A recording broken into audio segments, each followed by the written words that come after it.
Good afternoon and welcome to OnPoynt, a roundtable discussion about the state of the news industry. I'm Neil Brown, president of the Poynter Institute, and I'm honored to be joined today by a group of media leaders, experts, and creators to talk about a report Poynter published this week called Values Rising: Trends and Traction in Journalism and the News Industry. The idea behind the report was to assess where things are, but with a little bit of a counterintuitive view, frankly a little bit more optimistic view. The report, which is available on Poynter.org, finds that too often doom and gloom narratives that cherry-pick stories of vulture capitalists, job loss statistics, and print closures are the way we write about the business, but those stories are incomplete or out of date. The reality is more people are finding value in journalism, and that journalists around the globe are launching creative new product ideas, building new audience growth strategies, and experimenting with artificial intelligence. So we want to talk about it because we think that things are kind of oversimplified in so many ways. So thank you all for joining us. I want to introduce to everybody out there our panelists to fill out this conversation. Ashley Parker, Senior National Political Correspondent for the Washington Post. Kelsey Russell, a media literacy influencer. Alex Mahadevan, Director of Poynter's Media Literacy Project, MediaWise. Margaret Sullivan, Executive Director at the Craig Newmark Center for Journalism Ethics at Columbia. And Sade Muhammad, Chief Marketing and Impact Officer at Time. Welcome, everyone. Thanks Neil. Thank you. Thank you. So, Margaret, we've been in local news together for a good long time. You started your career in local news. Yes. And then you moved into representing the readers at the New York Times as the public editor, and now you're a teacher and a media critic. Talk a little bit about how you see the business has evolved and audiences are evolving, and then what you made of the report. Sure.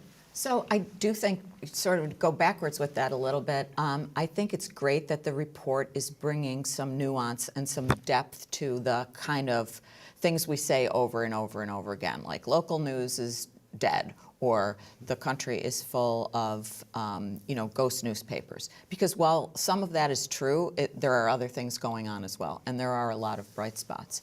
But, when I came up, it was a lot about newspapers, local newspapers that came to your door. My family living in Buffalo got the morning paper, the Buffalo Courier Express, and the afternoon paper, the Buffalo Evening News. And, if you look ahead a few decades, the Courier Express is gone, has been for a long time, and the Buffalo News, which isn't called evening anymore because it publishes, in the morning and all day, is a much smaller newsroom than it used to be. So you could look at that and say, wow, that's a completely dark picture. But in fact, if you look at Buffalo as a whole, there are other things going on there. There's a nonprofit news site called Investigative Post. There are 3 TV stations. There's public radio. There's a cable news network.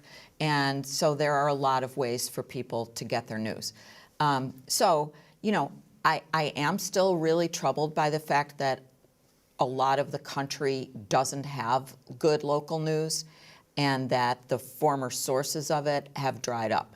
But I also see a lot of good things happening. For example, a lot of these new nonprofit or just digital-first sites coming along that are helping to fill that gap.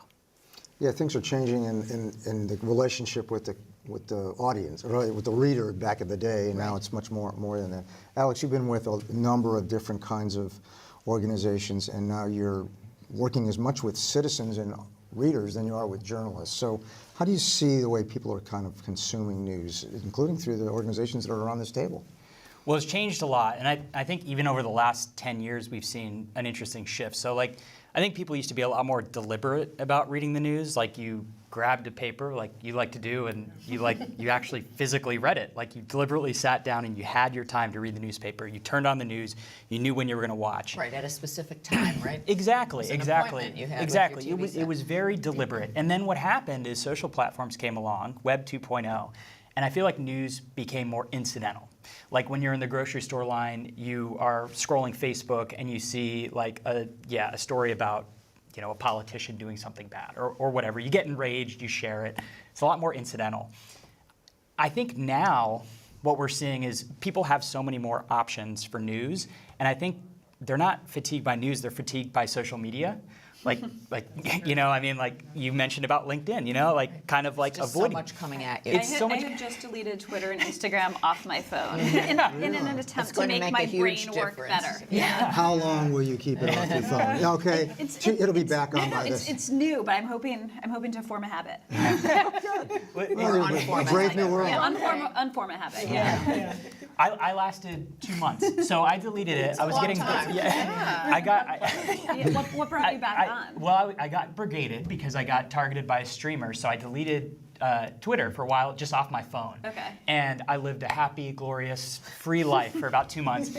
And then someone took a shot at Trump, and I was like, I gotta consume all of this news right now. The best way to do it was on Twitter X. So it was incidental for a while. I think I almost see like younger people becoming more deliberate again. And what I mean by that is like subscribing to newsletters or like The Skim or finding a streamer that they really like and logging in and watching that streamer when news is breaking.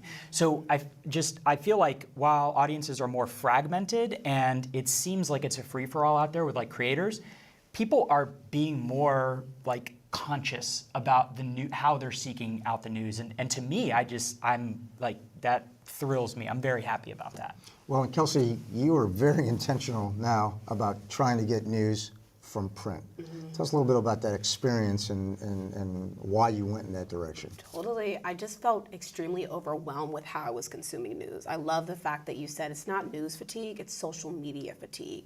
The idea that I'm scrolling, I'm seeing family, I'm seeing friends, I'm in the middle of work, and all of it exists on this device. And instead, I want to be deliberate about I either want to watch a streamer, a YouTuber. What I do is I like to read the physical paper. And I think it's because being a part of a generation, Gen Z, we're known for being quite anxious, quite overwhelmed. And I think we have the tag of being the most educated generation because we have access to so much. But in turn, we have access to so much that it is overwhelming. So I think that the deliberate point of reading print has made me realize picking up a magazine and a newspaper is the way to slow down. And I like that you said make that appointment, right? Like for me, my appointment is on my commute to read the news. And when I get to work, I get to work. We live in a place now where we're consuming news in the middle of appetizers at dinner, or we're consuming news in the grocery line. We're consuming it on a plane, which I think is not good for our brain because I don't know if our brain can even process that it's news rather than something that is maybe like an opinion or something you feel so attached to. So I like to set that deliberate time so my brain knows this is news and the other stuff is fun or work. You know? So if we took a transcript of what you just said and then asked somebody like... I could really public libraries. Magazines are in public libraries. Remember Jeff Bezos, I think it was, who is the owner of the Washington Post, saying that physical news usual as if in physical form, yes. Digital. Digital. Yeah. Digital. We get You the asked Times that- and the Post. In Physically. Physical, yeah. Newspaper digitally. Yeah. Okay. Now, speaking, I'm glad you get the Post. Just what that phrase meant, or just into the pandemic. I will say during the pandemic, my husband and I both cover politics. And what became appointment viewing again. And we don't watch the news. We don't sit down at 6 p.m. to watch the news, but Trump began holding those COVID press conferences. And that became a point, for our jobs, but like in the houses of millions of Americans across the country who are terrified and desperate for information, that became appointment viewing for our family to the point where my then 2-year-old, she didn't really have any screen time. So her only exposure to television was Donald Trump's news conferences, to the point where she would speak into the remote, watch Trump, because she thought that was the only thing the TV gave us. But anyhow, just to put that in context, that's how I think this news fatigue came to be, at least in first, although it certainly carried on into this election. It's tricky because when we're writing stories, we're not basing decisions, and maybe there's a discussion of if we should be, but on are people tired of this, right? I wrote a ton about Vice President Pence. Nobody clicked on those articles, but he was the vice president and we believed what he was doing was important. Same thing when there's chaos, when there's sort of bad news, when there's stuff that might make those double hater voters turn away. We don't not cover it because we're worried they might be too fatigued or they might, flip off their computer. So that doesn't come into our calculation. Yeah, and I Well- don't think it really should. I mean, I don't think that reporters should be thinking about, they're thinking about their story and the news, and I don't know how they would change things if they were thinking about news fatigue. I mean, what would that, maybe editors and maybe people who put things on homepages or on social media need to think about it, but I don't really think Well, I think reporters this goes do. to the dilemma of the macro approach, right? So people say there's news fatigue. There's actually more interest in news than there's ever been, right? Even when you bring up President Trump, the truth is everybody's business got better Well, and for a actually, while. the flip side of that news fatigue, and again, this was under President Trump. I've covered politics for a very long time, and normally, if people know what my job is, they'll ask me one question, right? And under former President Donald Trump, if there happened to be, if I forgot to take off my lanyard and there was something that identified me as a political reporter, at the checkout line at Trader Joe's, people Everybody. would want to talk politics. I would get calls from my dentist. And normally it's the hygienist who calls to say you're overdue for an appointment, but I would pick up, I'd be like, Dr. Schlosstein? And he was calling to make the appointment with me because he wanted to ask me, what's the latest personnel move? What do you think about that latest tweet? So there was news fatigue, but there was also tremendous news fascination in the weeds that surprised me. I need to know this because I'm paid to know this. This is my job. But I was stunned that sort of average people who were not journalists were just as riveted and fascinated as I was. And I think that's the idea behind the report, that people's interest is high. So how do you reach them, Sade? Yeah, absolutely. I mean, just to piggyback off that, at time we see an incredible amount of engagement and news engagement from ordinary folks who just are excited about particular stories, and then just at a macro level, speaking about COVID, I think there's a certain privilege that comes with not needing to check something all the time and to check in with news, but during COVID, that was very much so a need. And so, and even obviously with the presidential elections, so I think we get a lot of excitement about, versus the history with the brand, and my dad would put it on the table every week, and I would go through it, and then also just thank you for that story. So it's surprising, when I came to Time, I was really blown away with how many ordinary folks, or folks who, or at the top of their field, whatever that may be, or just sort of an ordinary person who's curious about the news, is engaged and is sort of thankful for thank you for the balance, or thank you for writing that story. So I think it may not be the first thing that someone sits down to talk about, like with their friends, but they are engaging with the Okay, news. so you used engagement, and your role has an interesting word in its title, impact officer. Yeah. So how do you gauge impact? Yeah, What's the yeah. measurement at time, and is there application for all of us? That's a great question. Definitely qualitative and quantitative. I would say for us, it's, and when I came to Time, it was how do we show up in unexpected places? So how do we engage a Gen Z? How do we really engage communities that maybe don't feel like, they could have been in Time? That's one of the things that folks say to me. I never saw myself in Time. I love the brand. I didn't think I could be in it, right? So I think expanding what that means for folks as an opportunity to broaden audiences and engage more. And I think we're trying to do a good job of what does that look like for us we have a view of what stories should be told. What stories you tell us, what should we be covering and why? And so I think that sort of two-way conversation that we have with our audience and even the brands that support us is an important dialogue that isn't doom and gloom. It's actually pretty inspirational sort of conversations about people who really want to change the world and feel like the brand is a place for, no matter what they're working on specifically, a place to tell their story to do that. Do you ever read Time? I do read Time, and I love Time. I read it weekly. And I have to say it was interesting, Margaret, when you brought up the idea of news fatigue. I often feel like, now I'm a print fanatic, but magazines give me the opportunity to have that break. And when things seem doomy and gloomy, the fact that I can look at pictures, the fact that I can look at illustrations, I think does something different for our minds than seeing it on social media. So I feel like magazines have such an important place in journalism. And I tend to sometimes even learn more, but I think it's because the people, I feel like they're like me compared to the news, right? The news even though it is the news, since I read print, a newspaper feels like this is a reporter that is talking about what happened. But when I'm reading a magazine, it feels like the reporter is with that person and really is telling the full story of what It's a happened. different style. It's a different It's style. more casual sometimes, or it's more has a Yeah. little more, maybe not opinion, but it'll have More a little voice. more voice Yes. to Yeah. it. Right, Yeah. exactly. Do you read The Bitter Southerner? No, I don't. Should I? So I'm a it's happy a, Southerner, though. well, there are some bitter Southerners. I mean, the name is a bit of an oxymoron a little bit, but they have an incredible print magazine product. They're based in Georgia, and the thing that I love about them is you mentioned like how as a magazine you're able to kind of better connect with readers. They connect with their readers so well that their biggest revenue source is merch. So they have like a whole merch store that people want to go out and wear the Bitter Southerner brand because they have they did a beautiful spread on Andre 3000. You know, when he did his flute record, and so that just like came to mind as like a success story. And it was through merch sales, and that's something I think of merch sales as like swag we give out for free, like when we're at a conference or something like that. You know what I mean? It's that Tote meta bag. relationship that I think younger people have with social media, right? If I like something, I want to have something to put on and then show my social media, not only the people in person, but the people that follow me. This is a brand I'm attached to. So I can see how that So happens. Kelsey, I'm curious, do you ever write for print? I mean, it's like you're talking about a print product or print products, but you do it like digitally, mostly TikTok, right?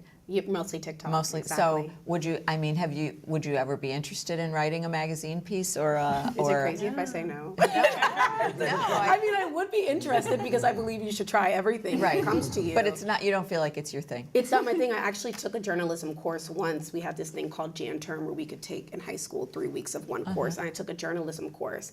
And I was like, I love talking. The writing part, it's a weird But thing. talking about writing. Yeah, I love talking about what's going I on. think for every journalist, writing is the worst the- part of Yes, it. Like, exactly. The reporting is great, the pitching the story is awesome, and then Yeah. you get down to write and it's like pulling teeth. Yeah. So, but I would still consider it. Yeah. You know, I would You never never know. block out an opportunity. You should write a long magazine piece about your evolution to Not a bad reading idea. things in print. You lost her at long.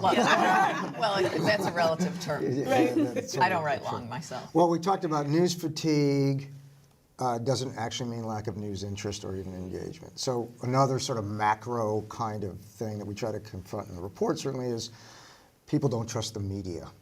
It seems like it's a trope, really. Yeah. Of course, there's real issues. You must deal with them all the time in a very polarized society. So how do we bring some real nuance to Yeah, that? I mean, when people say that, I always think, what do you mean by media? Because it's a very, very broad term. And so are we talking about like the New York Times? Or are we talking about Newsmax or, someone's YouTube or, what? What Well, look around does this it table. mean? There's every different organization. Yeah, so it's, I mean, if someone, I've been in media my whole life, and I think it's really important. I think journalism's really important, but if you ask me if I trust the media, I mean, I actually don't know what that question means. Although I always think of it, and sorry to keep bringing this back to Trump, but I have covered him since 2015, It's hard and not I to. think, and I think he is relevant to how we think Yes. about media right now. I always thought if He's you taught that Yes, mistrust. if you were an alien, I think, who arrived on planet Earth, you could plausibly believe there were three political parties, right? The Trump Republicans, the Democrats, and the fake news media. He has so sort of branded the media in that way as almost an opposition party. Yes. And I don't think it's particularly fair or accurate, but I think it's something that's happened. So I'm definitely aware of that. But I also sometimes wonder in terms of helping with that trust. One thing that I think helps is sort of transparency and bringing the reader behind the scenes. I mean, one thing I know the Times and the Post have both learned is we, at the top of our stories, we have date lines. And if you're a journalist, you know that if it says Chicago, that means that the reporter was on the ground in Chicago and was there and was present and isn't writing off of a live stream and isn't writing off of phone calls. They were there and they saw something. Well, most readers don't know that, right. nor should we expect them to, right? So some people have started changing that description to explain where the reporter was and what they were doing. I think that helps. Reported the story from Yes, Chicago. I think that helps the reader. And I also think the more people know, the more you can explain. In the Washington Post, especially on politics stories, we often have this line, sort of much mocked, but I think very valuable to say, this portrait of, so-and-so political candidate is the result of 47 interviews with, senior aides, advisors, confidants, friends. And we do that for a number of reasons. Partially, it makes the writing a little more elegant when you don't have to kind of source every single paragraph. But more than that, it's to try to show the reader, look, we're not just talking to one disgruntled former staffer, right? This is the result of 47 people, and we're offering you a kaleidoscopic view. And another thing I think of for transparency that so comes to mind is and this is a discussion a lot at the Post, is to explain to readers, for instance, in the public, how elections were decided, especially when you have parties saying that elections were stolen. And you hear a lot of people who believe that the 2020 election was stolen, which, disclaimer, it wasn't, but who say, look, I went to bed and Trump was winning, and then I woke up and he was losing, and something nefarious happened in those 7 hours I was asleep. And I think the more that readers can explain, this is how the election is called. This is how state returns come in. This is how the Associated Press and other news organizations have political desks who make judgments. This is why one candidate might have been leading based on early vote totals in one state and West Coast time differences, and this is how it changes overnight.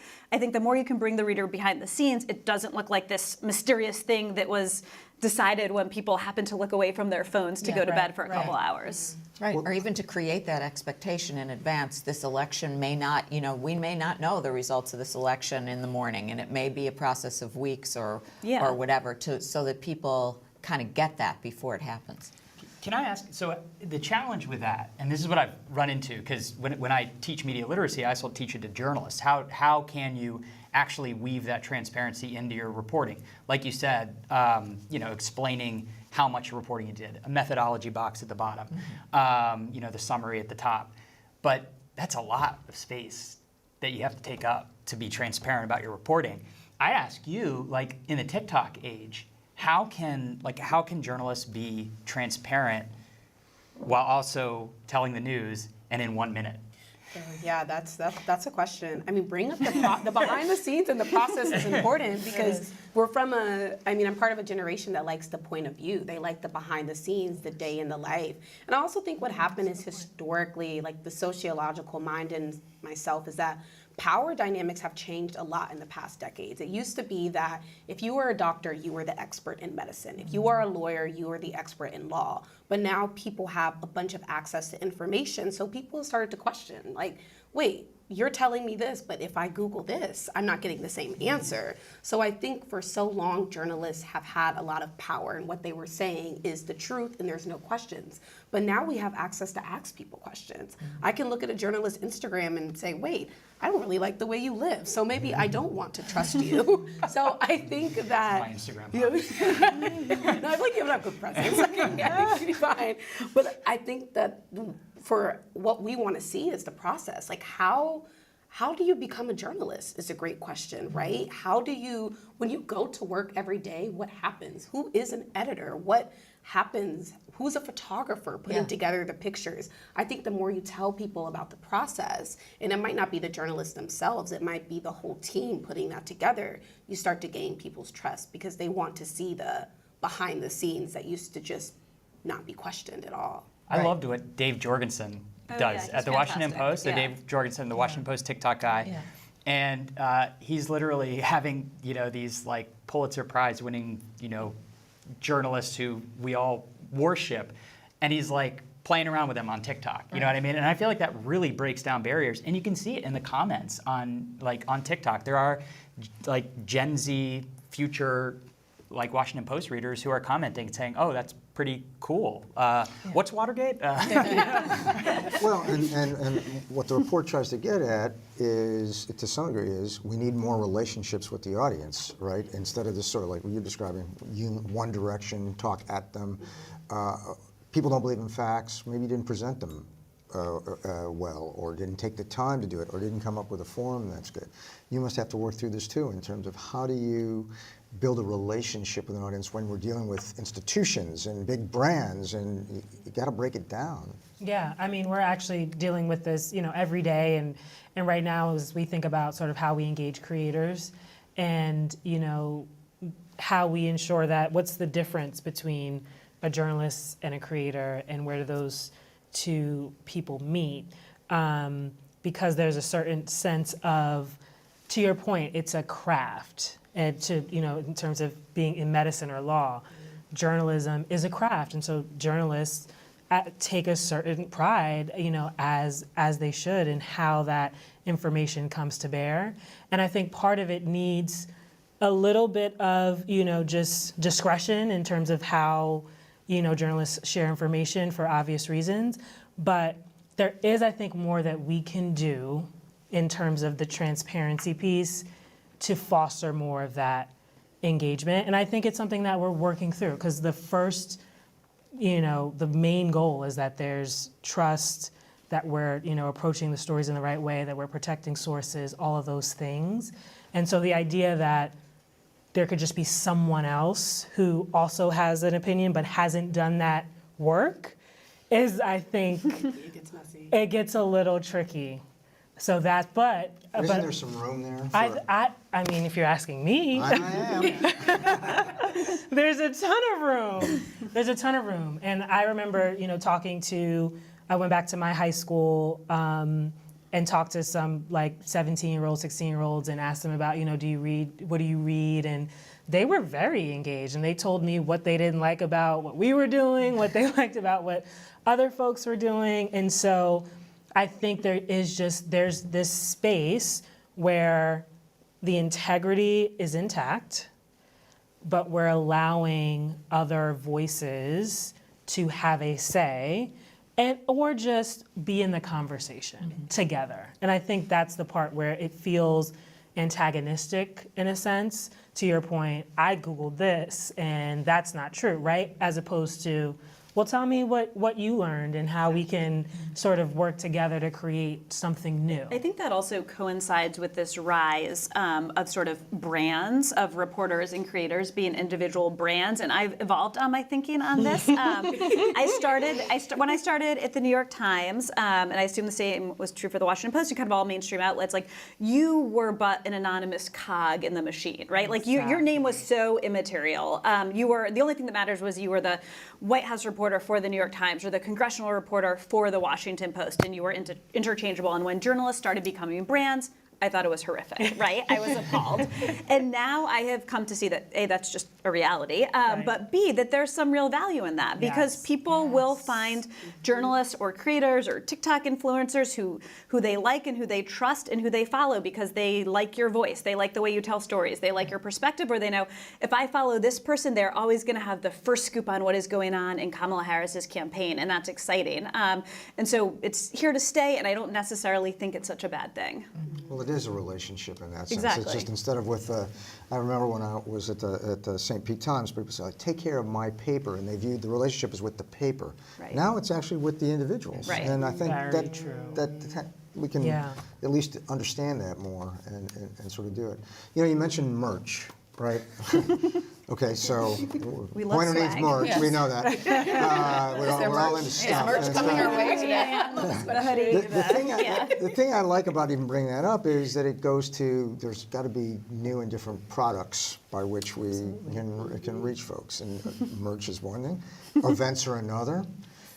You do a fair bit with events, don't you? And so talk a little bit about that, because I think there's a lot people are trying to, that is a form of publishing in its own right. Yes. Thank you for saying that. So we've scaled events considerably in the past 18 months at time. So, 2 years ago, sort of 4 sort of tentpole events, Time 100, and a couple of others. Now we're at almost 30, 35 events a year, a mix of custom, and then we've unveiled this new tentpole strategy, because what we found is folks love Time, but they didn't know what necessarily to come to Time for, because if they wanted to read about sports, they would, right? So we sort of tried to carve out this tentpole strategy that honed in on these specific, arenas. So Time 100 AI, Time 100 Health, Time 100 Climate. So we've carved out these specific tentpoles that have been really successful for us and allow us to build community. So if you have a list of 100 people, whether we're actually unveiling Time 100 AI tomorrow, and 2 of the folks on those two of the folks on that list, who you'll all know, are vehemently opposed to one another and have opposite views on AI. So it's not necessarily that it's this whole big group of one happy family, but folks who are doing the work in this space and have varying points of view. But there is that sense of community that we think we can build. We just want them to have a conversation with one another. So that's kind of our goal with this sort of tentpole strategy that goes across not just Time, the brand, where we cover pretty much everything, right? But there are these specific communities. We have a franchise that focuses specifically on the racial wealth gap called The Closers that launched this year for the first time. So we're going Latino leaders in November. So we're going into these specific sort of community areas and areas of expertise that allow us to dig in and build out that B2B audience as well, which typically hasn't been a focus.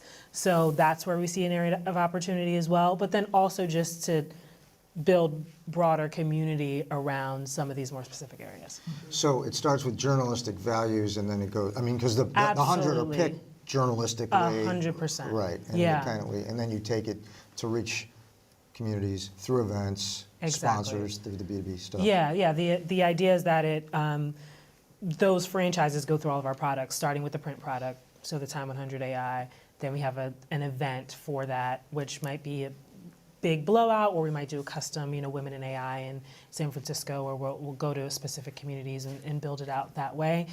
Typically, our events are still small scale, so typically 50 to 150 people. It's not, a 7,000 person event, invite only, and we really make sure to curate the room. But the idea is, again, we're being intentional about who should be or who's going to, drive the conversation forward. We're doing some B2B stuff with TikTok, and we fact check. You want to talk a little bit about that? Because I think that there's new relationships to be had here. Yeah. So in speaking to B2B, I think the platforms have, even though they repackaged a lot of our journalistic content for their own advertising dollars, I think they, and over the years they've thrown us a bone here or there. But I think they've also recognized the importance of injecting journalistic ethics and integrity into what's on their platforms, because advertisers do not want to be on a platform that is filled with lies and hate speech, et cetera. No matter how much the free speech people say, that's just the reality. So TikTok works with, I think, 20 plus fact checkers, including PolitiFact, to fact check the content on TikTok. So kids aren't seeing, the harmful misinformation on the platform. So we do that with TikTok. TikTok has a STEM feed. So a teacher can, have you used the STEM feed? It's a really good feed. Well, I do have to say, I run the team that makes sure the math problems are correct in that STEM feed. Really? So I had to relearn how far away planets are from each other. Wow. I can tell you the most deadly type of octopus. It's the blue ring octopus. So platforms are investing, and these are fact checkers and journalists who are going through, and some of them are journalists solving math problems and making sure that these teachers know what they're doing. So I think that has been a great source of revenue. And then on the media literacy front, we have been creating content alongside Meta in the past, Google, and something new we're doing. Well, we've been doing it since 2020, but really ramping it up is partnering with researchers to show that the content we're creating on these platforms actually changes the behavior of young people. So they're actually Googling something when they, see something that's sus. Do the kids still say sus? Yes, they do. Okay, so if they see something sus on TikTok, then they actually Google it. So we're working with that. And then the other thing I did want to say really quick, when you're talking about different streams of revenue, the events, awesome. Paying for access of journalists is one thing that is really interesting. So if you're familiar with Ryan Broderick, who writes a newsletter called Garbage Day, which is really great, Charlie Warzel at The Atlantic writes Galaxy Brain, and then Casey, I can't think of his last name, writes Platformer. Newton. So and so these are all, really you pay to subscribe to them. They bring you really interesting internet brained news. But if you pay to subscribe, you get to be part of the Discord community. And they're on Discord soliciting story ideas. I can literally respond to a message from Charlie if I want to. And so that is part of what they're paying for as part of that product, is the ability to interact with that journalist. And I always thought that was really, really cool. Yeah, I'm doing a Substack newsletter these days, and I mean, it really fits in with what we're talking about, because it's I don't know, I just sort of started to do it, but the people really respond to the personal voice, and I tell things differently there than I would in a column for The Guardian, or I used to work at the Washington Post. It's just a different voice. And the way I'm doing it is the posts themselves are free, but in order to comment, you have to support the newsletter, it's low, but you have to subscribe. But people really want to be in that conversation with each other and with the creator of the product. So it's kind of it's sort of like taking the horrible comments that used to be on news stories that none of us could actually stand, and bringing it into a little bit more, palatable form. And it's nice. I mean, it kind of works. It shows, though, the crossover or maybe the important blending of revenue generation and content is not necessarily the end of the world, right? Yeah. Maybe, in fact, it's the beginning of the world, but the idea being that if you have ethical guardrails, you can do all kinds of interesting stuff that maybe before it was an all or nothing. Yeah, Do you run into that at the Post, though? I mean, you're using AI at the Post now, and this new climate announcement. Yeah, That's pretty cool. I'm more old school, but I'm not a purist, right? I believe at the end of the day that journalism is a business, and we need to make money, and I'm open to various money making. It's nice to get that paycheck. Yeah. And I think there was, I was not at the Post then, but there was a couple years before I joined, there was this huge scandal, you may have been there and remember, of the Post was going to have these sort of salons right. that you could pay money for, and a huge outcry, and they got canceled. And now I just think no one would bat an eye, right? Because everybody it was seen as selling access to the Post journalists, and now that's just. It probably wouldn't. Everyone has a live events thing. Everyone has, anyone smart has presence at all these different Aspen Ideas and Davos and Tribune, right? It's just the way the world has changed. Right. And I think it's positive if people pay for our journalism. Yes. I'm fine with that. They want to pay. And I think in talking with advertisers, they don't want, sort of like a compromised newsroom. They want to make sure that it's, there's so many decisions where I'm like, I have nothing to do with that. And they're like, okay, that's fair. Credibility can be leveraged in a good way. Independence is a good thing. It is a It's got great value. negotiation tactic. Absolutely, in terms of, hey, the newsroom is not budging on this, and that means something. Well, you've got your AI announcement coming out, and you're not going to tell us now. Come on. Okay, but seriously though, it does allow us to talk a little bit about, are we worried about AI? What's going to be the reaction? What would some of the folks on your list say about this conversation? Yeah, I think they would be excited about it. I think the folks on our list, some think AI is the end of the world, and some think, to your point, it's the beginning of the world. But I think that's the point of journalism, good journalism, is that there's more than one view. I think, we just had a global town hall today, and we talked about this, and, the journalists had some great questions about, the future of AI and what that looks like. And I think it's better. I think being a part of the conversation, there's been so many points in sort of the media landscape where we've been left out. So we think about the rise of social media, how Google just sort of took over in a way that the news industry just was not ready for. So I think there is something to be said for what would it look like for us to have some sort of seat at the table in this conversation. I don't know if that answers your question, but well, we're looking for relationships with these very people who maybe know. Yeah. What are you hearing? About AI and journalism? It's interesting. I think that there's a consensus kind of beginning to form about how it can be used responsibly, which is that there needs to be some human contact in the loop. You know, it's like, it's fine and could be useful to have AI, you know, crunching data or doing things that make our jobs easier because they're, you know, counting things or presenting things. But then there needs to be an actual human editor who can look at that and say, oh, you know, that actually doesn't make sense, or we need to check it against what we know.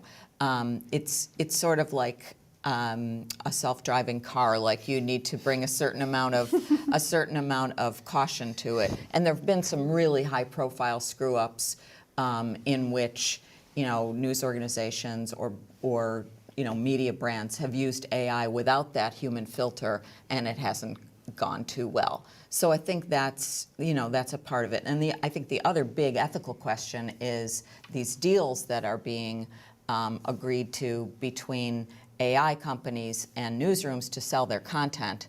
And that, you know, is that the way of the future and it's going to save our business model, or is it like a Faustian bargain that we're all going to regret? And that is very much, you know, under discussion right now. But it's also happening in real life, and, you know, the New York Times is suing over it. So there's just, it's really early, and there's a lot up in the air.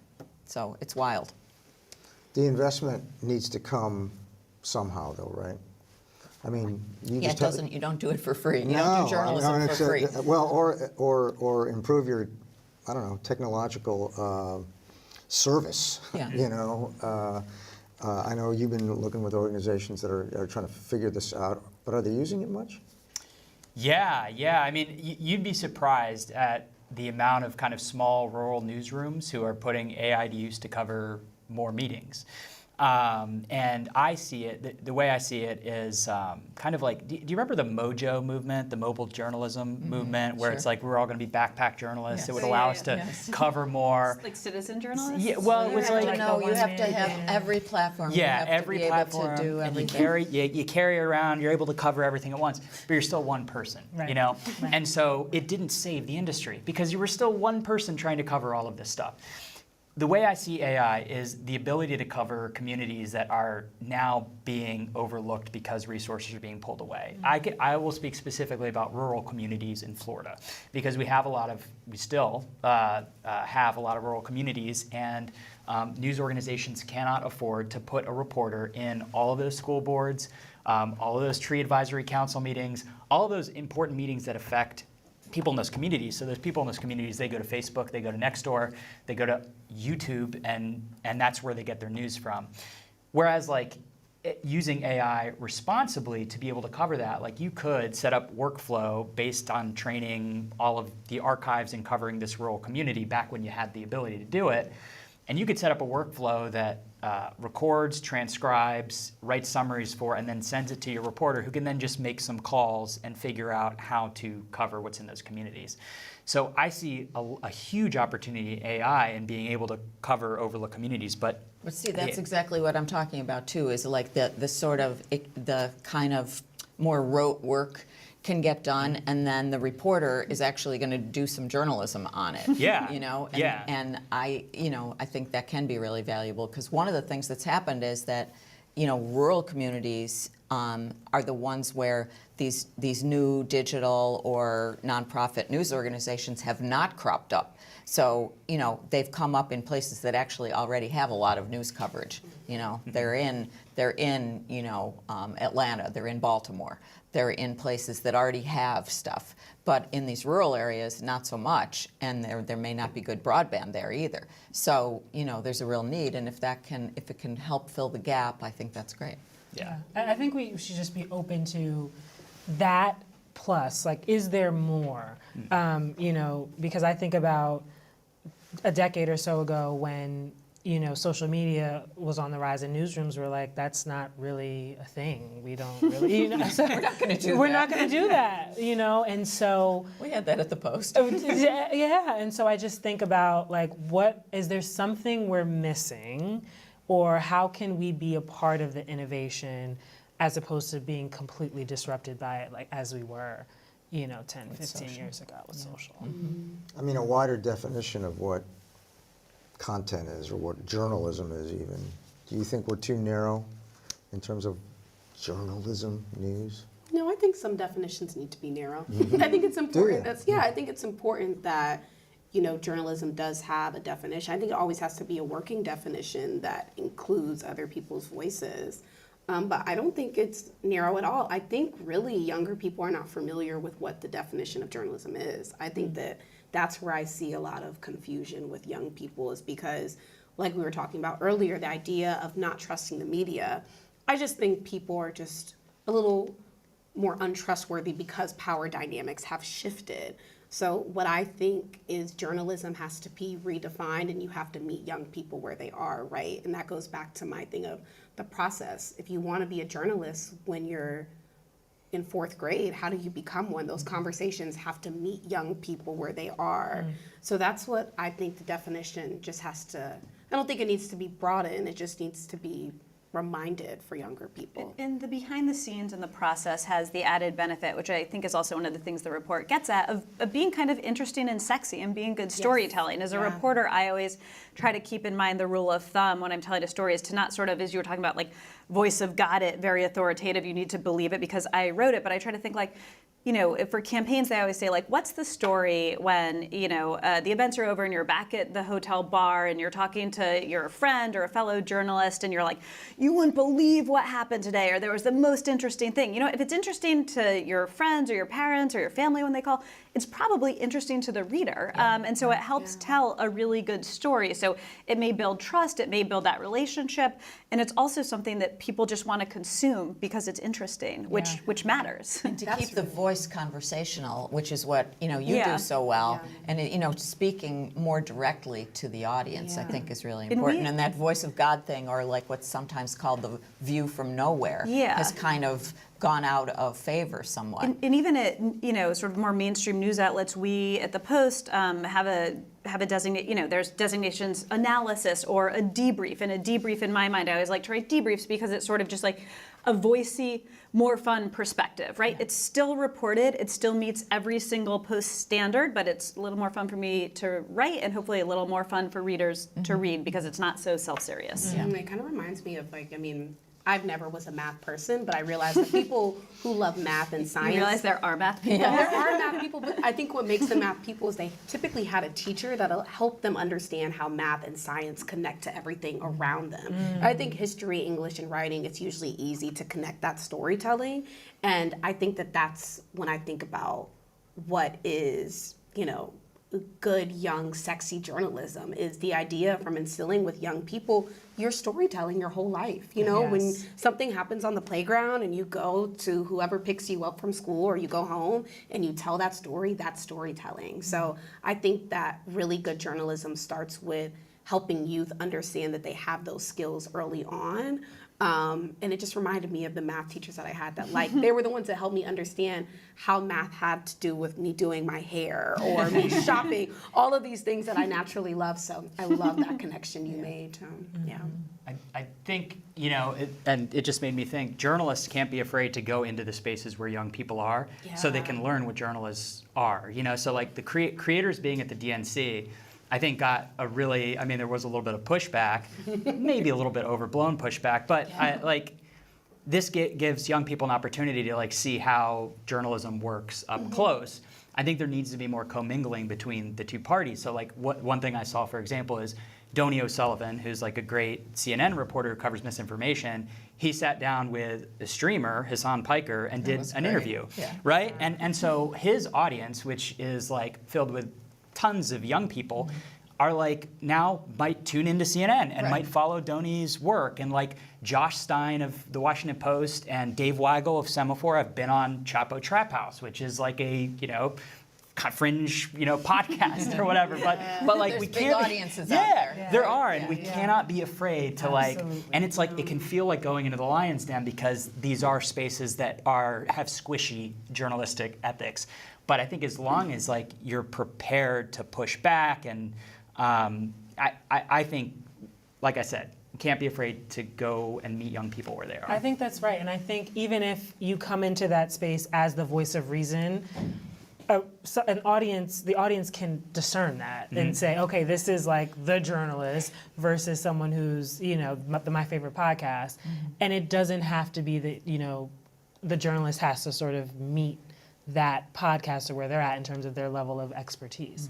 I think that discernment, readers are smarter than, and the audience, they're smarter than we think. And I think the young audience, I'm just going to use my kids here as an Yeah. example, are open and receptive to news. They want to know about the world around them. And the mediums may be different, but two examples. My stepdaughter, now a teenager, but when she was a little younger, my husband and I joked, we watched her figure out how to navigate the jump on a newspaper. So you're reading from the front page and you have to figure out it goes to A7 because there was a stabbing at our neighborhood grocery store, which she found out about because we tried to go get groceries and it was closed, and she had all these questions and she wanted to know about it, and we were not telling her the full range of details because she was like 8. Right. And then she realized, wait a minute, there's a Washington Post, there's a newspaper that gets delivered to my door that has everything I want to know, right? What happened and how it happened and how much blood there was. And she navigated the jump because she wanted that information. And my almost 6-year-old is fascinated with news and is always that she wants to know about. She's very fascinated by war. She's very fascinated. We live in D.C. She used to go to the grassy area by the U.S. Capitol, so the insurrection kind of captivated her, right? Why were all these people marching across her play space? And she has a lot of questions about that. And again, it's debatable how advisable it is for us to answer them all, but she is desperate for that information, and you can get that from a newspaper. Someone told me about a little kind of kids magazine I'm thinking of getting her, and if we don't give her the answers, she will get it somewhere, whether it's on YouTube or from a TikToker or from Time a for paper. Kids. So yes. So kids are desperate for the world around Time them. for Kids is good. Yeah, I read it. and journalism and news is how you get that information. Yeah, no, that's such a good, because I think if you don't capture that early on, that curiosity early on, it can go away. And so I think, there's no shortage of curiosity from young folks and, us older folks as well. Are you finding that with the kids in the media literacy programs that are in school, like middle school? That they're interested in Yeah. news? Yeah, they absolutely are. I mean, the biggest challenge of running the Media Wise Teen Fact Checking Network is trying to pull them back sometimes because they're like, I want to cover the Stormy Daniels trial, and I'm like, okay. How about we do one about a dog driving a car? And so there is, and they care. They care about our climate. They really care about the world around them, and that is something. When I came to MediaWise in 2019, I remember telling people, I don't know what the point is because I don't think kids really care, and they do, and they care about the news, and so it's that is why it's incredibly important that we're having a conversation like this. And every kid's favorite question is why. They never shut up about it when they always want to know why.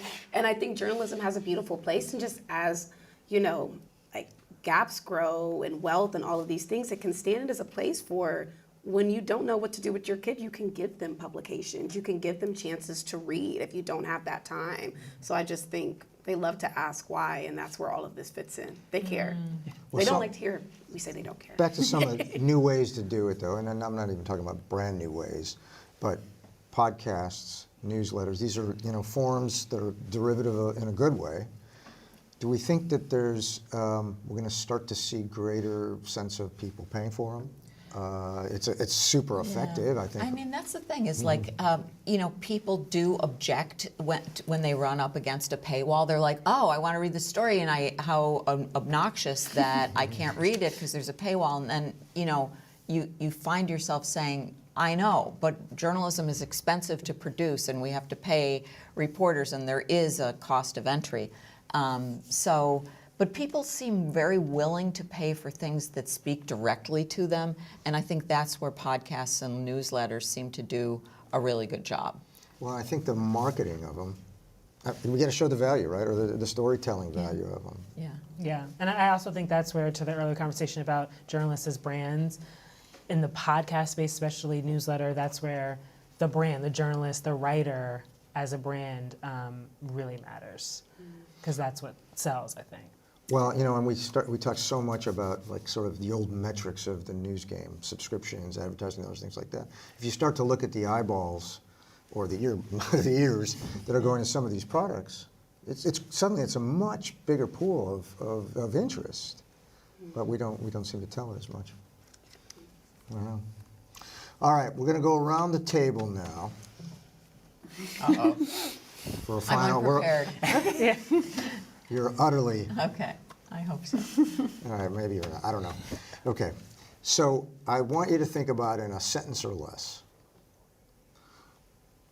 what makes you optimistic about the news business? And if not, what does it need? You get to go first. Okay. Whew. This conversation makes me very optimistic. Yeah, That's a sentence. that's a sentence. So you said no more.